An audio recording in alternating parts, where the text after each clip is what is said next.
Imagine living in a world where speaking out against the government could land you in big trouble.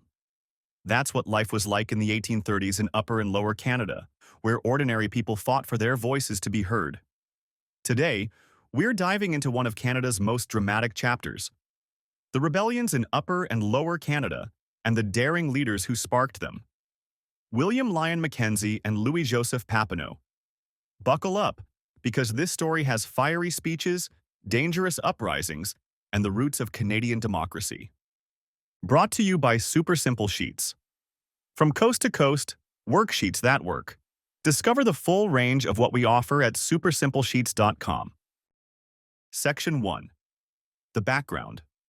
What led to the rebellions? In the early 1800s, life in Upper and Lower Canada was not what you'd call fair. Upper Canada, what we now call Ontario, and Lower Canada, present-day Quebec, were ruled by small groups of powerful elites. In Upper Canada, this group was called the Family Compact, while in Lower Canada, it was the Chateau clique. These elites controlled the government and made decisions that benefited them, not the everyday people. For example, in Upper Canada, ordinary farmers struggled to get good land because much of it was owned by the government or wealthy individuals. Meanwhile, in Lower Canada, French-speaking Canadians faced unfair treatment under laws written by the mostly English-speaking government. Resentment was boiling over in both regions, and people were ready for change. But change didn't come easily. It needed leaders to fan the flames of rebellion. Section 2. William Lyon Mackenzie and the Rebellion in Upper Canada. William Lyon Mackenzie was a fiery and outspoken leader in Upper Canada. Originally from Scotland, he was passionate about making sure ordinary people had a voice. Mackenzie owned a newspaper, which he used to criticize the Family Compact and demand reforms like more fair land distribution and better representation in government. Mackenzie's ideas didn't sit well with the elite, and he faced backlash. His printing press was even destroyed once by an angry mob. But he didn't give up. In 1837, frustrated with the government's refusal to make changes, Mackenzie organized an armed rebellion. The plan? To march on Toronto and overthrow the government. The reality? It didn't go well. Mackenzie's army of farmers and workers was disorganized and poorly armed. The rebellion was quickly crushed, and Mackenzie fled to the United States to avoid being captured. But even though the rebellion failed, it showed that people in Upper Canada were fed up with the status quo. Section 3. Louis-Joseph Papineau and the Rebellion in Lower Canada. Now, let's head to Lower Canada and meet Louis-Joseph Papineau, another bold leader fighting for change. Papineau was a skilled lawyer and politician who became the leader of a group called the Patriots. Their main goal? To fight for the rights of French-speaking Canadians and protect their culture and language.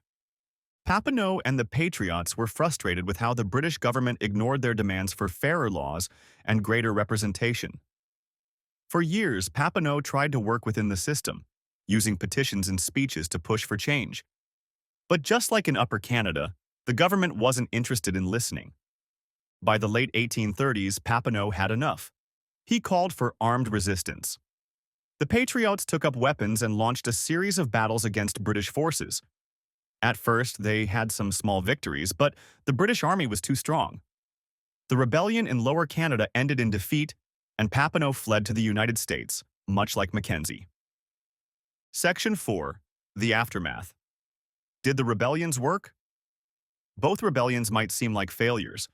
After all, neither Mackenzie nor Papineau succeeded in overthrowing the government. But their efforts weren't for nothing.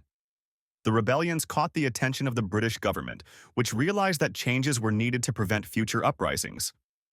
In 1839, Lord Durham, a British official, was sent to Canada to investigate. His famous report suggested merging Upper and Lower Canada into one colony and creating a more democratic government. This eventually led to the Act of Union in 1841 and set the stage for responsible government, where elected officials gained more power to represent the people. Mackenzie and Papineau's rebellions planted the seeds of change, even though it took years for those seeds to grow. Conclusion. So, what can we learn from Mackenzie and Papineau? They show us the power of standing up for what's right, even when the odds are stacked against you. Their stories remind us that change often starts with a few brave voices refusing to stay silent. Thanks for watching. Simplify your teaching journey with super simple sheets. Across Canada, we're known for our ready-to-use, curriculum-aligned worksheets. Dive into our educational solutions at supersimplesheets.com. Super Simple Sheets. From coast to coast, worksheets that work.